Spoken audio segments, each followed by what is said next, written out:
وبركاته ومغفرة. أعوذ بالله من الشيطان الرجيم. بسم الله الرحمن الرحيم.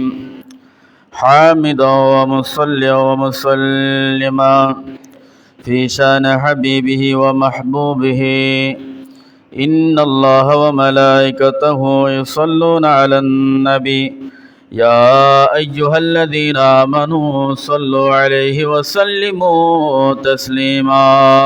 صلى الله على سيدنا محمد وآله وصحبه وبارك وسلم. اللهم صل على سيدنا مولانا محمد وعلى آل سيدنا مولانا।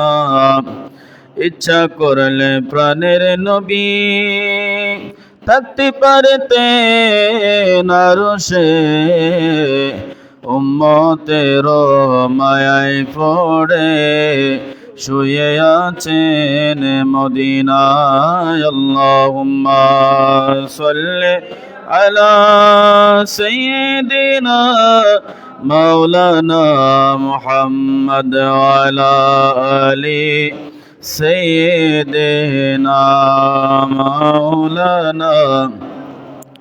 রমজানের হক আদায় করার শক্তি দাও প্রভু, তোমার শরণ থাকুক মনে, অন্তরে ভয় দাও প্রভু, হৃদয়ে দাও তোমারি নূর, এই তো চাওয়া আনমনে। হৃদয়ে দাও তোমারি নূর, এই তো চাওয়া আনমনে। দুঃখ ব্যথা বলিয়ে দাও, এই তো চাওয়া প্রাণপণে। আল্লাহুম্মা সাল্লি আলা সাইয়্যিদিনা মাওলানা মুহাম্মদ ওয়া আলা আলি সাইয়্যিদিনা মাওলানা। মনের কালি দাও মুছে দাও রহমতের রমজানে, হেরার আলো দাও ছড়িয়ে এই সমাজের সবখানে। মনের কালি দাও মুছে দাও রহমতের রমজানে, হেরার আলো দাও ছড়িয়ে এই সমাজের সবখানে। জান্নাতে যেন হয় ঠিকানা, এই তো চাওয়া সপ্রাণে। জান্নাতে যেন হয় ঠিকানা, এই তো চাওয়া সপ্রাণে। দুঃখ ব্যথা ভুলিয়ে দাও, এই তো চাওয়া প্রাণপণে। আমার যত গুনাহ আছে মাফ করে দাও রমজানে, আমার যত গুনাহ আছে মাফ করে দাও রমজানে। দুঃখ ব্যথা ভুলিয়ে দাও, এই তো চাওয়া প্রাণপণে। আল্লাহুম্মা সাল্লি আলা সাইয়্যিদিনা মাওলানা মুহাম্মদ ওয়া আলা আলি সাইয়্যিদিনা মাওলানা মুহাম্মদ। সালাতুন ইয়া রাসূলুল্লাহ আলাইকুম সালামুন ইয়া। বিসমিল্লাহির রহমানির রহিম। ইন্না আনজালনাহু ফি লাইলাতিল কদর ওয়া মা আদরাকা মা লাইলাতুল কদর। লাইলাতুল কদরি খায়রুম মিন আলফি শাহর। তানাজ্জালুল মালাইকাতু ওয়ার রূহু ফিহা বিইذনি রাব্বিহিম মিন কুল্লি আমরিন সালাম। সালামুন হিয়া হাত্তা মাতলাইল ফজর। সাদাকাল্লাহুল মাওলানাল আযীম ওয়া বাল্লাগনা রাসূলুহুন নাবিয়ুল হাবিবুল কারীম। রব্বি সাল্লি ওয়া সাল্লিম ওয়া বারিক আলাইহি। মুআজ্জিজ মুহতারাম কাবিল ইহতিরাম বিরদারান দ্বীন ইসলাম, আরাকিন মসজিদ, সামিন, মুসল্লিন, সাইমিন, রোজাদারগণ, মাইকের আওয়াজ শোনা খাওয়াতিন দ্বীনে মিল্লাত রহমানা ওয়া রাহমাকুমুল্লাহ তাআলা ফিদ দারাইন। দোয়ার উদ্দেশ্যে আবার সালাম প্রেরণ করছি। আসসালামু আলাইকুম ওয়া রাহমাতুল্লাহি ওয়া বারাকাতুহু ওয়া মাগফিরাহ। আল্লাহ পাক জাল্লা শানুহুর দরবারে অসংখ্য গণিত শুকর গুজার করছি যে রব্বুল আলামিন হাকিমুল হাকিমিন আজ পবিত্র রমজানুল মুবারকের মাগফিরাতের এই দিনগুলোতে আমাদেরকে রমজানুল করিমের তৃতীয় জুমা মসজিদে এসে বসে আদায় করার সুযোগ দান করেছেন। আল্লাহ পাক জাল্লা শানুহুর দরবারে শুকরিয়াতে সবাই বলি আলহামদুলিল্লাহ। অসংখ্য গণিত দুরুদ সালামের নাজরানা পেশ করছে আকানা মুদার তাইদারে মদিনা রহমতুল লিল আলামিন নবী সাল্লাল্লাহু তাআলা আলাইহি সাল্লামের প্রতি আল্লাহ সুবহানাহু ওয়া তাআলা আমাদের প্রত্যেককে রাসূল আকরাম সরকারে দু আলম সাল্লাল্লাহু তাআলা আলাইহি সাল্লামের জীবন আদর্শ পরিপূর্ণভাবে ইত্তেবা করার, অনুসরণ করার তৌফিক দান করুক, আমিন। হাজরিন, আজকে 3টা পয়েন্টে আলোচনা করব। বিভিন্ন মাসাইল থাকবে। রোজার আদব, লাইলাতুল কদর এবং ইতিকাফ সম্পর্কে। আল্লাহ সুবহানাহু ওয়া তাআলা আমাদের প্রত্যেকের রোজার আদব রক্ষা করে লাইলাতুল কদর কপালে নসিব হোক এবং ইতিকাফ যারা থাকবে তাদের উসিলায় যেন আল্লাহ আমাদের রোজাগুলো কবুল করেন, আমিন। আল্লাহ সুবহানাহু ওয়া তাআলা কুরআনুল কারীমের মধ্যে লাইলাতুল কদর সম্পর্কে একটা সূরা নাজিল করেছেন, তার নাম হচ্ছে সূরাতুল কদর। এই সূরা কদরের মধ্যে আল্লাহ সুবহানাহু ওয়া তাআলা ইরশাদ করলেন, ইন্না আনজালনাহু ফি লাইলাতিল কদর। আল্লাহ বললেন, আমি এই কদর রাত্রে আমার সবচেয়ে মূল্যবান কিতাব কোরআনকে নাজিল করেছি। ওয়ামা আদরাকা মা লাইলাতুল কদর। আল্লাহ সুবহানাহু ওয়া তাআলা তার হাবিবকে বলেন, ইয়া রাসূলুল্লাহ, আপনি কি জানেন কদরের রাতটা কি? লাইলাতুল কদরি খায়রুম মিন আলফি শাহর। এই কদরের রাতটা হচ্ছে 1000 মাসের চাইতে উত্তম একটা রাত। সুবহানাল্লাহ। তানাজ্জালুল মালাইকাতু ওয়ার রূহ।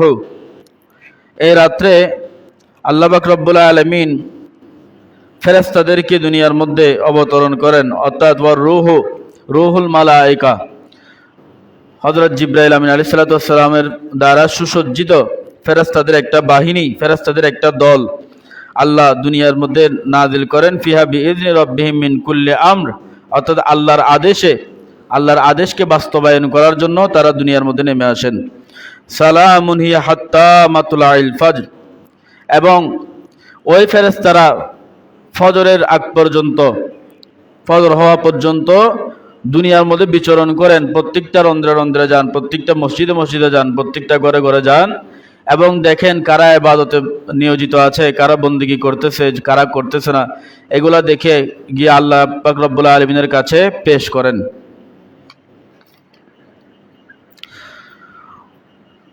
এখন রোজার আদব সম্পর্কে। ওয়ামিন আদাবিস সাওমি আন ইয়াতরুকাল কিসবা। রমজানের আদব কি? প্রত্যেক জিনিসের যেমন আদব আছে, এক কথায় বেয়াদবকে কখনো আল্লাহ পছন্দ করেন না। যাদের আদব আছে, আদবে আল্লাহ, আদবে মিলে আল্লাহ, বেয়াদবে হয় জুদা। অর্থাৎ যার কাছে আদব আছে আল্লাহ তার মিলবে, আল্লাহর রহমত তার মিলবে, সে আল্লাহর রহমত প্রাপ্ত হবে, আল্লাহর বরকত প্রাপ্ত হবে। আর যার কাছে আদব নাই, বলে ফেরেশতারা পর্যন্ত, এমনকি শয়তান পর্যন্ত তাকে লানত দেয়, যার কাছে আদব নাই। তেমনিভাবে আচরণ বিধির মধ্যে যেমন আদবের দরকার আছে, ওয়ামিন আদাবিস সাওমি, রমজানের মধ্যেও আদব আছে। কেমন?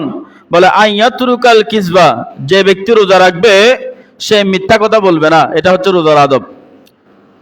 ওয়াল গীবাতা, সে গীবত বা পরনিন্দা করবে না, অর্থাৎ তার মুসলমান ভাইয়ের দোষ ত্রুটি সে তার পেছনে গিয়ে বর্ণনা করবে না এবং ঘৃণা করে তার বিরুদ্ধে সে কথা ছড়াবে না, এটা হচ্ছে রোজার আদব। ওয়াল ফাহশা, এবং অশ্লীল ও ওয়াল মুনকারা, অপছন্দনীয় কাজ সে করবে না। রোজা রেখে অশ্লীল কথাবার্তা, এই জেনার মতো ভয়াবহ কাজ এবং বিশ্রী কথাবার্তা, গালিগালাজ এবং যেগুলো অপছন্দনীয় কাজ আছে ইসলামে, ওগুলা রোজা রেখে সে করবে না, হারাম খাবে না। ওয়া আকলাল হারামি, হারাম খাবে না। ওয়া শুরবাহু, এবং হারাম পানও করবে না, হারাম খাবার খাবেও না, হারাম পানি সে পানও করবে না রোজা রেখে, এটা হচ্ছে রোজার আদব। ওয়া গায়রাহা মিনাল আমালিজ জমিমাতি, যত রকমের নিন্দনীয় কাজ আছে, জমিমতের কাজ আছে, রোজা রেখে সবগুলা তরক করতে হবে।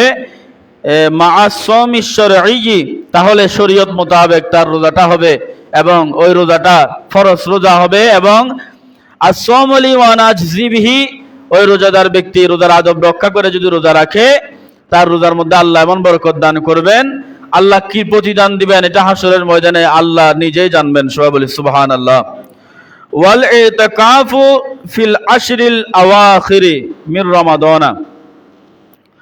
আচ্ছা, একটা বিষয় যদি শেষ করি তাহলে মাসালা শেষের দিকে আসবো। ওয়াল ইতিকাফু ফিল আশরিল আওয়াখিরি, রমজানের শেষ 10 দিনে ইতিকাফ করা, মির রমাদানা সুন্নাতুম মুআক্কাদাতুন কিফায়াতান, রমজানের শেষ 10 দিনে ইতিকাফ করা সুন্নতে মুআক্কাদা বিল কিফায়া। অর্থাৎ মাসালা হচ্ছে পুরো সমাজ থেকে একজন ধর্মভীরু ব্যক্তি যদি আদায় করে দেয় তাহলে তার ইতিকাফ আদায় হয়ে যাবে। ওয়াল ইকামাতু ফিল মসজিদি তুকামু ফিল জামাআতু লিস-সালাওয়াতিল খামসি, যে মসজিদে ইকামত সহকারে 5 ওয়াক্ত নামাজ জামাতে আদায় হয় ওই মসজিদে ব্যক্তি ইতিকাফ বসবে। ওয়ালিল মারআতি ফি মসজিদি বাইতিহা, এবং মহিলারা ঘরের মধ্যে নির্দিষ্ট স্থানে পবিত্র স্থানে মশারি টাঙিয়ে ওখানে তারা ইতিকাফ করবে। ওয়ালা ইয়াজুজুল খুরুজ মিনাল মসজিদিল লিল মুতাকিফি, ইতিকাফকারী কখনো মসজিদ থেকে বের হবে না ইল্লা লিহাজাতিন শারঈয়াতিন, যতক্ষণ পর্যন্ত শরঈ কোনো ওযর না থাকে, আও তাবিঈয়াতিন তাবিঈ ওযর না থাকে, আও জরুরিয়াতিন জরুরি কোনো কাজ প্রয়োজন অর্থাৎ অতিরিক্ত জরুরি কোনো প্রয়োজন না থাকে, ততক্ষণ পর্যন্ত ইতিকাফকারী মসজিদ থেকে খুরুজ মিনাল মসজিদি, মসজিদ থেকে বের হবে না। আন আবি হুরায়রা قال, হযরত আবু হুরায়রা রাদিয়াল্লাহু তাআলা আনহু বর্ণনা করেন, قال রাসূলুল্লাহ সাল্লাল্লাহু আলাইহি ওয়াসাল্লাম রাহমাতুল লিল আলামিন, নবী ইরশাদ করেন, মান লাম ইয়াদা ক্বাওলা যুরি ওয়াল আমালা বিহি ফালাইসা লিল্লাহি হাজাতুন। রাহমাতুল লিল আলামিন নবী ইরশাদ করেন, যে ব্যক্তি মিথ্যা কথা এবং তা অনুসারে কাজ পরিত্যাগ করেনি, যে ব্যক্তি রোজা রেখে মিথ্যা কথা পরিত্যাগ করতে পারেনি, যে ব্যক্তি রোজা রেখে গীবত পরিত্যাগ করতে পারেনি, যে ব্যক্তি রোজা রেখে তার ভাইয়ের বিরুদ্ধে কথা বলা পরিবর্তন করতে পারেনি, পরিত্যাগ করতে পারেনি, আমার রাসূল বললেন আইয়াদা তাআমাহু ওয়া শারাবাহু, ওই ব্যক্তি রোজা রাখবে সে তা জানবে, কিন্তু এই রোজাটা উপোস থাকা ব্যতীত আর কিছু নয়। নাউযুবিল্লাহ। বলে সে জানবে সে রোজা রাখবে, কিন্তু আইয়াদা তাআমাহু ওয়া শারাবাহু, সে উপোস থাকা ব্যতীত আর কিছুই করলো না। সে দোকায় আছে যে সে রোজা রেখেছে, পাক্কা রোজাদার, পাক্কা নামাজি, কিন্তু আসলে তার রোজাটা হচ্ছে অনাহারে থাকা, নিছক অনাহারে থাকা ব্যতীত আর কিছুই নয়। রোজা রেখে যদি নিজের গালটা বন্ধ করতে না পারে। ওয়ানহু ক্বালা রাসূলুল্লাহ সাল্লাল্লাহু তাআলা সাল্লাম ইরশাদ করেন, লাইসা সিয়ামু মিনাল আকলি ওয়াশ শুরবি, পানাহার বর্জনের নাম রোজা নয়। আল্লাহ রাসূল বললেন, না খেয়ে থাকার নাম রোজা নয়। তুমি যদি মনে করো না খেয়ে থাকার নাম রোজা, সারাদিন না খেলে মনে রোজা হয়ে যাবে, না, আল্লাহ রাসূল বলেন না খেয়ে থাকার নাম রোজা নয়। ইন্নামাস সিয়ামু মিনাল লাগবি ওয়ার রাফাসি, অনর্থক কথাবার্তা এবং অশ্লীল কাজ, ঘৃণ্য কাজ বর্জন করার নামই হচ্ছে রোজা। সবাই বলি সুবহানাল্লাহ। এই বিষয়টা যদি আপনি মনে রাখেন তাহলে আমাদের আর মাসালা আপনাকে বলতে হবে না। অর্থাৎ ইন্নামাস সিয়াম মিনাল লাগবি ওয়ার রাফাসি, অর্থাৎ অশ্লীল কাজ, অনর্থক কথাবার্তা, এগুলা যদি আপনি বাদ দিতে না পারেন তাহলে আপনার রোজাটা অপরিপূর্ণ থেকে যাবে। ফাইন সাব্বাকা আহাদুন আও জাহিলা আলাইকা, এই অবস্থার মধ্যে কেউ যদি আপনাকে গালি দেয়, অর্থাৎ আপনি রোজা রেখেছেন, কেউ যদি আপনাকে গালি দেয়, বলে তুমি গালি দিবে না, ফাকুল ইন্নী সাইমুন ইন্নী সাইমুন, যে ব্যক্তি তোমাকে গালি দিয়েছে ওই ব্যক্তিকে বলবে ভাই আমি রোজাদার, আমি রোজাদার। ওয়ানহু ক্বালা রাসূলুল্লাহ সাল্লাল্লাহু আলাইহি ওয়াসাল্লাম, আল্লাহর রাসূল সাল্লাল্লাহু আলাইহি ওয়াসাল্লাম ইরশাদ করেন, কাম মিন সাইমিন লাইসা লাহু মিন সিয়ামিহি ইল্লা যামাউ, আমার রাসূল বললেন এমন অনেক রোজাদার আছে তাদের রোজা দ্বারা শুধু পিপাসায় লাভ হয়, তাদের রোজা মূলত আল্লাহর দরবারে কবুল হয় না, তাদের রোজা দ্বারা শুধুমাত্র অনাহার হয়, তারা পিপাসার্ত হয়, এ ব্যতীত তাদের রোজা আল্লাহর কাছে কখনো পৌঁছে না। ওয়াকাম মিন কাইমিন লাইসা লাহু, আল্লাহ রাসূল বললেন এমন অনেক নামাজি আছে মিন কিয়ামিহি ইল্লা সাহরু, তাদের নামাজ শুধু রাত জাগরণ হয়, তাদের নামাজ শুধু সময় নষ্ট হয়, কিন্তু তাদের নামাজ আল্লাহর দরবারে কখনোই কবুল হয় না। অর্থাৎ ওই ব্যক্তির মাঝে এবং বেনামাজের মাঝে কোনো পার্থক্য নাই। ওয়ান আবি হুরায়রা قال, হযরত আবু হুরায়রা রাদিয়াল্লাহু তাআলা আনহু বর্ণনা করেন, قال রাসূলুল্লাহ সাল্লাল্লাহু তাআলা আলাইহি ওয়াসাল্লাম, আমার আপনার নবী ইরশাদ করেন, যে ব্যক্তি রোজা অবস্থায় ভুল করে আহার করে, ভুল করে পানাহার করে, রোজা অবস্থায় ভুল করে খাবার খেয়ে ফেলে, আমার রাসূল বললেন ওই ব্যক্তির রোজা সে যেন সে পূর্ণ করে, কেননা সাওমাহু ফাইন্নামা আতআমাহুল্লাহু ওয়াসাকাহু, কেননা ওই ব্যক্তিকে আল্লাহ আহার করিয়েছেন, আল্লাহ খাওয়াইছেন, আল্লাহ পান করিয়েছেন। সুবহানাল্লাহ। অর্থাৎ রোজার একটা মাসালা, কেউ যদি রোজা রাখা অবস্থায় ভুলে পানি খেয়ে ফেলে, রোজা রাখা অবস্থায় ভুলে খাবার খেয়ে ফেলে, আল্লাহ রাসূল বলছেন সে যেন তার রোজাটা পূর্ণ করে, কেননা সে যদিও বা মনে করছে ভুলে খেয়েছে, ভুলে খেয়ে ফেলেছে, কিন্তু তাকে আল্লাহ খাওয়াইছে, সে খেয়েছে। সবাই বলি সুবহানাল্লাহ। আল্লাহুম্মা সাল্লি আলা মাওলানা মুহাম্মদ ওয়া আলা আলি সাইয়্যিদিনা। রোজা মনে হয় আমার আগে আপনাদেরকে ধরে ফেলেছে। আমি এখানে চিল্লা যাচ্ছি, আমার তেমন ক্ষতি হচ্ছে না, আপনারা একটু দরুদ শরীফ পড়তে আপনাদের কষ্ট হচ্ছে। যাক, আমি রোজাদার আপনাদেরকে আমি জোর করব না যে বড় করে দরুদ শরীফ পড়েন বা মহব্বত নিয়ে দরুদ শরীফ পড়েন, জোর করব না, কারণ আপনারা সবাই রোজাদার, এটা আমি জানি আপনাদের কষ্ট হবে। সালাসুল্লাহ ইউফাত্তিরনা সাইমা, রাসূল সাল্লাল্লাহু আলাইহি ওয়াসাল্লাম বলছেন তিন জিনিস রোজাদারের রোজাকে ভঙ্গ করে না। তিনটা জিনিস। আল হিজামাতু, হিজামা এটা এখন নাই, সিংগায় ফুক লাগানো, সিঙ্গা লাগানো, এটা সুন্নাত। এটার মাধ্যমে শরঈ পদ্ধতিতে অনেক রোগের মুক্তি লাভ করা যায়। আমি গত বছর আগে বছর মনে করেছিলাম সিঙ্গা লাগানো, অর্থাৎ আপনার শরীর থেকে নোংরা এই যে রোগওয়ালা রক্তগুলা চুষে ফেলা। আমার এক ভাই উনি এই কাজটা করে, আমাদের ক্লাসমেট, উনি এই কাজটা করে, উনি প্রশিক্ষণ নিয়েছেন। অর্থাৎ সিঙ্গা লাগানো, শরীরের মধ্যে যেগুলো পচা রক্ত আছে, যেগুলো কারণে আপনার শরীরে অ্যালার্জি হয়, চুলকানি হয়, আপনার শরীরে নানান ধরনের রোগের সৃষ্টি করে, ওই রক্তগুলা ওই কাপ থেরাপি, এটাকে ইংরেজিতে বলে কাপ থেরাপি, এটা দিয়ে রক্তগুলো কি করা, চুষে নেওয়া এবং ওই রক্তগুলো শরীর থেকে ফেলে দেওয়া। তখন নতুন রক্ত সঞ্চালন হয় শরীরের মধ্যে, শরীরের সতেজতা অনুভব হয়। আল কাইয়ুম, এবং বমি করলে রোজা ভাঙে না। ওয়াল ইহতিলামু, স্বপ্নদোষ হলে কারো রোজা রাখা অবস্থায় রোজা ভঙ্গ হয় না। এই তিনটা জিনিস হলে রোজা ভঙ্গ হয় না। হযরত আয়েশা সিদ্দিকা তাহেরা রাদিয়াল্লাহু তাআলা আনহা বললেন, ইয়াজতাহিদু ফিল আশরিল আওয়াখিরি, রমজানের শেষ 10 দিন, মালা ইয়াজতাহিদু ফি গায়রিহা, আল্লাহ রাসূল সাল্লাল্লাহু আলাইহি ওয়াসাল্লাম এমন ইবাদত করতেন রমজানের শেষ 10 দিন, হযরত আয়েশা সিদ্দিকা বলেন আল্লাহ রাসূল এরকম বেশি ইবাদতের জন্য পরিশ্রম প্রচেষ্টা আর কখনো করতেন না। এরপর হযরত আয়েশা সিদ্দিকা আবার বলেন, ইজা দাখালাল আশর শাদ্দা মিজারহু, যখন রমজানের শেষ 10 দিন আসতো, শাদ্দা মিজারহু, আল্লাহ রাসূল সাল্লাল্লাহু আলাইহি ওয়াসাল্লাম, মিজার মানা হচ্ছে লুঙ্গি, মনে করেন লুঙ্গি জাতীয় আর কি, মিজার অর্থাৎ লুঙ্গি জাতীয় কিছু, আল্লাহ রাসূল সাল্লাল্লাহু আলাইহি ওয়াসাল্লাম শাদ্দা এটাকে শক্ত করে বেঁধে ফেলতেন রমজানের শেষ 10 দিন, কেননা যদি আবার এই নামাজের মাঝখানে আবাদতের মাঝখানে এটা আবার পড়তে না হয়, এজন্য তিনি এটাকে শাদ্দা মিজারহু শক্তভাবে বেঁধে ফেলতেন। ওয়া আহইয়া লাইলাহু ওয়া আইকাযাহু আহলাহু, এবং তিনি সারা রাত রমজানের শেষ 10 দিনে ইবাদত করতেন এবং নিজের পরিবারকেও তিনি সারা রাত ঘুমাতে দিতেন না, ইবাদত করার জন্য তাগিদ দিতেন। সবাই বলি সুবহানাল্লাহ।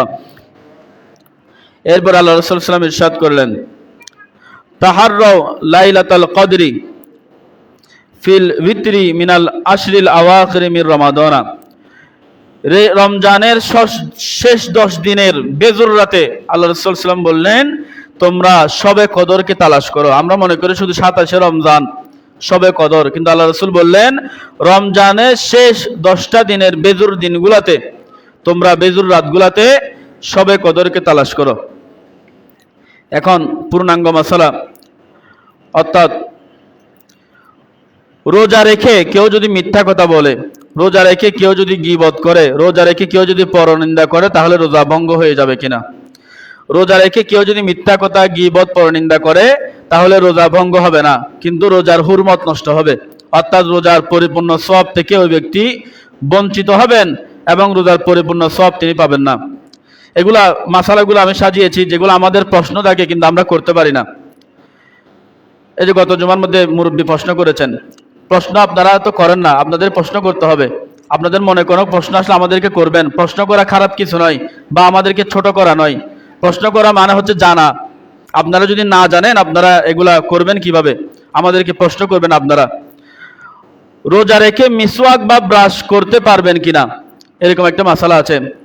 রোজা রেখে আপনি মিসওয়াক করতে পারবেন, মিসওয়াক করা সবসময় সুন্নাত, খেয়াল রাখবেন। কিন্তু রোজা রাখা অবস্থায় ব্রাশ করা, টুথপেস্ট ব্যবহার করা মাকরুহ। এক্ষেত্রে নিয়ম হচ্ছে সাহারি খাওয়ার আগে ব্রাশ করে ফেলা, যদি আপনার মিসওয়াকের অভ্যস্ততা আপনার না থাকে। এরপরে ডায়াবেটিক্স রোগী যারা আছে, এরা রোজা রেখে ইনসুলিন ইনজেকশন নিতে পারবে কিনা? হ্যাঁ, অবশ্যই পারবে, কেননা এটা সরাসরি পেটের মধ্যেও যায় না, মস্তিষ্কের মধ্যে প্রবেশ করে না। তাই অনায়াসে রোজাদার যদি ডায়াবেটিক্স হয়, সে ইনসুলিন এগুলা নিতে পারবে, ইনজেকশন নিতে পারবে। এরপরে আরেকটা মাসালা হচ্ছে রোজা রেখে তেল ব্যবহার করতে পারবে কিনা মাথায়, এবং রোজা রেখে যেহেতু তেল শরীরে চুষে নেই, একটা সেন্সিটিভ মাসালা। এবং অনেকে মনে করেন রোজা রেখে আতর দিতে পারবে না, অর্থাৎ সুগন্ধটা ভিতরে প্রবেশ করে রোজা ভেঙে যাবে, এরকম মনে করেন। না, রোজা রেখে আতর সুরমা লাগানো সুন্নাত, তেল লাগানো সুন্নাত। রোজা রেখে আতর সুরমা তেল লাগাতে পারবে, কোনো সমস্যা নেই। এরপরে রোজা রেখে রক্তদান করা যাবে কিনা, অর্থাৎ অনেকে আছে এই ব্লাড ডোনার, অর্থাৎ রক্ত প্রদান করে থাকেন।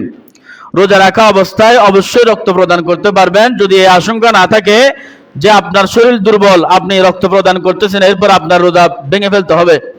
এই আশঙ্কা যদি না থাকে, শরীরের দুর্বলতা যদি না থাকে, রোজা রেখে আপনি রক্ত প্রদান করতে পারবেন। এরপরে লাইলাতুল কদরের কিছু মাসালা, অর্থাৎ যে মহিলারা, অর্থাৎ আমি জুমার মধ্যে আলোচনা করেছিলাম, মাসালাটা বলেছিলাম, ঋতুস্রাব অবস্থায়, পিরিয়ড অবস্থায় আমার মহিলা মা বোনেরা রোজা রাখবে না। রোজার পর একটা রোজা তাদের ওই রোজার জন্য আদায় করে দিলে রোজার পূর্ণাঙ্গ সওয়াব তারা পাবে। সেক্ষেত্রে লাইলাতুল কদরের রাত্রে তারা কি করবে?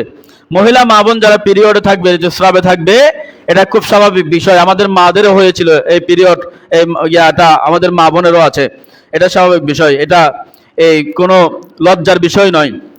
এই বিষয়টা যদি তাদের থাকে, তারা রমজানের যে লাইলাতুল কদরের রাত্রে তাসবিহ পড়বে, জিকির আজকার করবে, অর্থাৎ যে ইবাদতগুলা সাথে উযুর সাথে কি নাই, সম্পৃক্ততা নাই। অর্থাৎ আপনি যদি লা ইলাহা ইল্লাল্লাহ জিকির করেন, আপনার উযু করতে হবে না। বিসমিল্লাহির রহমানির রহিম বললে উযু করতে হবে না। আল্লাহ আল্লাহ জিকির করলে উযু করতে হবে না। তেমনি ভাবে এরকম যেগুলো দরুদ শরীফ পড়লে উযু করতে হবে না, এরকম ইবাদতগুলো তারা করতে পারবে, এবং তারা ইবাদতগুলো করে তওবা তিল্লাহ করতে পারবে, বেশি বেশি ইস্তিগফার পড়বে, আল্লাহর কাছে বেশি বেশি দোয়া করতে পারবে, তাদের ওই ইবাদতগুলা পূর্ণতা পেয়ে যাবে। এরপরে রমজানের রোজা রাখার পরে, অর্থাৎ গীবত বা মিথ্যা কথা বা পরনিন্দা বা এই সমস্ত কাজগুলা করলে যে রোজার সওয়াবের কমতি হয়, ক্ষতি হয়, লাইলাতুল কদরের দিনগুলাতে এগুলা করলে কিরকম ক্ষতি হবে? অর্থাৎ রোজা রেখে যে কাজগুলা করলে গুনাহ হয়, লাইলাতুল কদরে, অর্থাৎ রমজানের শেষ দশকে, নাজাতের শেষ 10 দিনে এই কাজগুলা করলে বান্দা ডাবল গুনাহগার হবেন, অর্থাৎ বেশি গুনাহগার হবেন। এরপরে ইচ্ছাকৃত কেউ যদি রোজা ত্যাগ করে, এটার মাসালাটা বলেছিলাম, রমজানের পরে সে যদি এই একটা রোজার জন্য সারা জীবন রোজার কাজা আদায় করে, তার কাজা আদায় হবে না। কিন্তু রমজানের শেষ দশকে, নাজাতের শেষ 10 দিনে কেউ যদি ইচ্ছাকৃত রোজা ত্যাগ করে, নামাজ ত্যাগ করে, তাহলে হাসরের ময়দানে আল্লাহ রাসূল বলছেন ওই ব্যক্তিকে উল্টো করে ঝুলিয়ে রাখা হবে। সব বান্দারা তাকে দেখে চিনে ফেলবে এই ব্যক্তি বেরোজাদার ছিল, রোজা ত্যাগ করেছে ইচ্ছা করে, এবং ওই ব্যক্তির মুখ ফেটে রক্ত বের হবে ঝুলে থাকার কারণে। এভাবে হাসরের ময়দানে ওই ব্যক্তিকে আযাব দেওয়া হবে। এরপরে ইতিকাফের মাসালা, রমজানের শেষ দশকে ইতিকাফ করা মসজিদের মধ্যে। রমজানের শেষ দশক বলতে আপনাকে বেজুর রাতগুলা তালাশ করার জন্য বলা হয়েছে।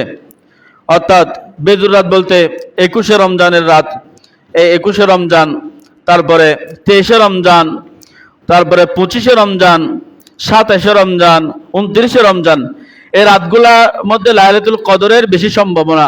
হ্যাঁ, তবে এই মুজতাহিদগণের ফতোয়া হচ্ছে রমজানের 27শে রজনী, 27 তারিখের রাতটা অর্থাৎ বেশি লাইলাতুল কদর হওয়ার ব্যাপারে এই বেশি প্রাধান্য দেওয়া হয়েছে। রমজানের শেষ দশকের রাতের মধ্যে লাইলাতুল কদরের রাতটা 27শে রজনীটা। তবুও এই বেজুর রাতগুলাতে অবশ্যই লাইলাতুল কদরকে তালাশ করতে হবে, কেননা রমজানের শেষ দশকে এতাকাফ মসজিদে রাখা হয়। এতাকাফের বিধানটা হয়েছে শুধুমাত্র লাইলাতুল কদরকে তালাশ করার জন্য। সবাই বলে সুবহানাল্লাহ। এখানে একটা বিষয় যা আপনারা জানেন না, এটা হচ্ছে এটা, অর্থাৎ এতাকাফ কেন করানো হয়। এতাকাফ যে সমাজের মধ্য থেকে একজন এতাকাফ করলে হয়ে যাবে, এটা কেন করানো হয়? কেননা রাসূল আকরাম সাল্লাল্লাহু তাআলা আলাইহি ওয়াসাল্লাম তিনি এই তিনার দূরদর্শিতায় এই বিষয় অনুধাবন করতে পেরেছেন যে এলাকার সব ব্যক্তিরা, সব মুসলমানরা একসাথে লাইলাতুল কদরকে কি করতে পারবে না, তালাশ করতে পারবে না। সেই জন্য সব মুসলমানদের, এলাকার সব মানুষদের পক্ষ থেকে একজন ব্যক্তিকে এতাকাফে দিতে বলা, একজন ব্যক্তিকে মনোনয়ন দিয়ে এতাকাফে দিতে বলা হয়েছে এবং এতাকাফের দায়মুক্ত হওয়ার কথা বলা হয়েছে শুধুমাত্র লাইলাতুল কদরকে পূর্ণভাবে তালাশ করার জন্য। সুবহানাল্লাহ। তো ওই ব্যক্তি যদি, যিনাকে দেওয়া হয়েছে, উনি যদি সঠিকভাবে লাইলাতুল কদরকে তালাশ করতে না পারে, ইতিকাফের হুরমত করে, হুরমত নষ্ট করে, তাহলে ওই ব্যক্তি সমাজের সবার গুনার ভার ওনার মাথায় নেবেন। এটা হচ্ছে মাসালা। এরপরে রমজানে ইতিকাফ বসবে 20 রমজান যেদিন হবে ওই দিন সূর্যাস্তের আগ থেকে 21শে রমজান থেকে বান্দা রমজানের মধ্যে ইতিকাফে বসবে। ইতিকাফে এই সমাজের পক্ষ থেকে একজন বসলেও এই মুসলমানরা সম্মিলিতভাবে, অর্থাৎ যদি কয়েকজন ইতিকাফে বসে, এতে শরীয়তের কোনো কি নাই, সমস্যা নাই, যদি সে ইতিকাফের হুরমত, ইতিকাফের সম্মান সে নষ্ট না করে, ইতিকাফকে সে যথাযথ সম্মান করতে পারে। আবার ইতিকাফে মানবিক এবং শারীরিক কাজ ব্যতীত মসজিদ থেকে বের হওয়া যাবে না। অর্থাৎ গোসলের জন্য, পেশরাব পায়খানার হাজতের জন্য ইতিকাফকারী মসজিদ থেকে বের হতে পারবেন। আপনি আর আমি যদি এটা বুঝি যে একজন ইতিকাফকারী মসজিদের মাঠে গিয়ে জানাজা পড়তে পারবে না, তখন আপনার এটা আর বুঝতে হবে না যে ইতিকাফকারী কোন বিষয়ে মসজিদ থেকে বের হবে, কোন বিষয়ে মসজিদ থেকে বের হবে না। এটা আপনার বোঝা চলে আসবে। এমনকি মসজিদের এই বাউন্ডারির ভিতরে, মসজিদের বাউন্ডারির ভিতরে বারান্দার পাশে যদি মসজিদের পেশরাব পায়খানা থাকে, সেক্ষেত্রে ইতিকাফকারী একবারে মসজিদ থেকে বের হওয়ার জন্য নিষেধ করা হয়েছে ইতিকাফকারীকে। তারপরে ইতিকাফকারী, এটা একদম গুরুত্বপূর্ণ মাসালা, সবাই খেয়াল করেন। ইতিকাফকারী ধূমপান করতে পারবে কিনা, বিড়ি সিগারেট খেতে পারবে কিনা, যেটা আমাদের গ্রামে গঞ্জে খুবই প্রচলিত। ইতিকাফকারী যদি মসজিদ থেকে বের হয়ে ধূমপান করেন, যেখানে মসজিদ থেকে বের হয়ে জানাজার নামাজ পড়ার অনুমতি নাই, যদি মসজিদ থেকে বের হয়ে ধূমপান করেন তার ইতিকাফ ছুটে যাবে, মাসালা। আবার ইতিকাফকারী মসজিদে ধূমপান করেন, অর্থাৎ মসজিদের, আপনার খেয়াল রাখতে হবে মসজিদের বারান্দা যেটা, এটাও মসজিদের অংশ। ইতিকাফকারী মসজিদের ভিতরে যদি ধূমপান করেন তাহলে সে মসজিদের হুরমত নষ্ট করবে, এই জন্য তার ইতিকাফ নষ্ট হবে। তাহলে মসজিদের ভিতরে করলে ইতিকাফ নষ্ট, মসজিদের বাইরে করলে ইতিকাফ নষ্ট। ইতিকাফকারী অবশ্যই ধূমপান করতে পারবেন না, এবং যদি করেন মারাত্মক গুনাহের, সে মারাত্মক গুনাহের জন্য সে অভিশপ্ত হবেন। এরপরে ইতিকাফকারী, আমাদের সময় খুব কম, আমরা আলোচনাগুলো আপনারা দেখেছেন দুরূদ শরীফ কম পড়েছি শুধু আলোচনাগুলো করার জন্য, যেহেতু সময় থাকে না। এরপরে ইতিকাফকারী ইতিকাফ অবস্থায় ব্যবসায়ী লেনদেন করতে পারবে কিনা, অনেক ব্যবসায়ী বাইরে ইতিকাফ থাকেন। ইতিকাফকারী অবশ্যই খুব জরুরি ব্যতীত, অর্থাৎ ওনার একটা সিগনেচার না হলে, ওনার ব্যবসাটা হচ্ছে না, অর্থাৎ ওনার ব্যবসা অনেক মারাত্মক লস হয়ে যাচ্ছে, ওই অবস্থায় ইতিকাফকারী শুধুমাত্র ইশারা ইঙ্গিতে ওনার লেনদেনটা উনি সারতে পারবেন। ঠুনক সময়ে, সামান্য সময় ওনার লেনদেনটা উনি সারতে পারবেন। কিন্তু যদি আলাতুল, যদি ব্যবসার মধ্যে যদি লেগে থাকে ইতিকাফ থাকা অবস্থায়, তার ইতিকাফ নষ্ট হবে। এরপরে ইতিকাফকারী ইতিকাফ অবস্থায় মোবাইল ব্যবহার করতে পারবে কিনা, মোবাইলে কথোপকথন করতে পারবে কিনা। এক্ষেত্রে ইতিকাফকারী যিনি, ওনার মনে রাখতে হবে ইতিকাফ অর্থ হচ্ছে আল্লাহর সাথে, রবের সাথে নির্জনে সময় কাটানো এবং মানুষের সাথে কার্যকলাপ থেকে দূরে থাকা, এটা মনে রাখতে হবে। এটা মনে রাখলে এই মাসালা আমার বলতে হবে না যে মোবাইল ব্যবহার করবেন কি করবেন না, এটা আপনার বিষয়, আমার এখতিয়ার নয়, আপনার বিষয়। কিন্তু এতেকাফকারী মনে রাখতে হবে এতেকাফের অর্থটা কি। এতেকাফের অর্থ হচ্ছে নির্জন আল্লাহর সাথে সময় কাটানো। অর্থাৎ সে মসজিদে এতেকাফ না থেকেও কিন্তু এটা পারত, কিন্তু এতেকাফ থাকার বিষয়টা এই জন্য, এতেকাফ থাকলে তার কিছু বাধ্যবাধকতা আছে, সরই ধরাবাঁধা আছে, এই জন্য সে চাইলেও কোনো খারাপ কাজে লিপ্ত হতে পারবে না। এতেকাফ থেকে সে কোনো অনৈতিক কাজে লিপ্ত হতে পারবে না, দুনিয়াবি কাজে লিপ্ত হতে পারবে না। এই জন্য সে এতেকাফ করেছে আল্লাহর সাথে নির্জনে নির্বিদেশে সময় কাটানোর জন্য। সেক্ষেত্রে মোবাইল ব্যবহার করাটা অনুচিত, এতেকাফকারী মোবাইল ব্যবহার করবে না। এরপরে এতেকাফকারীর সতরের বিষয়ে, অর্থাৎ এতেকাফকারী খোলা জায়গায় গোসল ইত্যাদি অগারা করতে পারবে কিনা। এতেকাফকারী খোলা জায়গায়, অর্থাৎ এমন জায়গায় যেখানে মহিলারা তাকিয়ে দেখে থাকে বা সতর দেখা যায়, মহিলারা হাঁটা চলা করে বা মানুষ হাঁটা চলা করে, এতেকাফকারী সতর দেখা যায়, এমন জায়গায় এতেকাফকারী গোসল করবে না। হ্যাঁ করবে, কিরকম? শরীয়ত মোতাবেক সে একটা কাপড় টাঙিয়ে দিবে বা কোন একটা কিছু টাঙিয়ে দিবে, পর্দার ভিতরে এতেকাফকারী কি করবেন? গোসল সেরে আবার তিনি তিনার জায়গায় চলে আসবেন। এগুলো হচ্ছে এতেকাফের মশলা। ইনশাল্লাহ অন্যান্য এই মশলা যেগুলো আছে এগুলো আলোচনা হবে। আপনারা এতেকাফ যারা থাকবেন এখন থেকে প্রস্তুতি নেন, কেননা এতেকাফকারী খুবই সৌভাগ্যবান হয়, এতেকাফকারী খুবই সৌভাগ্যবান হয়। আল্লাহ পাক রব্বুল আলামিন যারা এতেকাফ করবেন রমজানে তাদের এতেকাফকে কবুল করুক। সবাই বলে আমিন। ওয়া আখিরু দাওয়ানা আলহামদুলিল্লাহি রাব্বিল আলামিন। ওয়া মা তাওফীক ইল্লা বিল্লাহ। আসসালামু আলাইকুম ওয়া রাহমাতুল্লাহি ওয়া বারাকাতুহু। মাগফিরাহ। দুটি কথা বলবো সম্মানিত মুসল্লিগণ, আসসালামু আলাইকুম ওয়া রাহমাতুল্লাহি ওয়া বারাকাতুহু। প্রথম কথা হলো, গত জুমার পর বলছি আমরা প্রতি বছরে আপনারা চাঁদা দেন, তারাবির চাঁদা।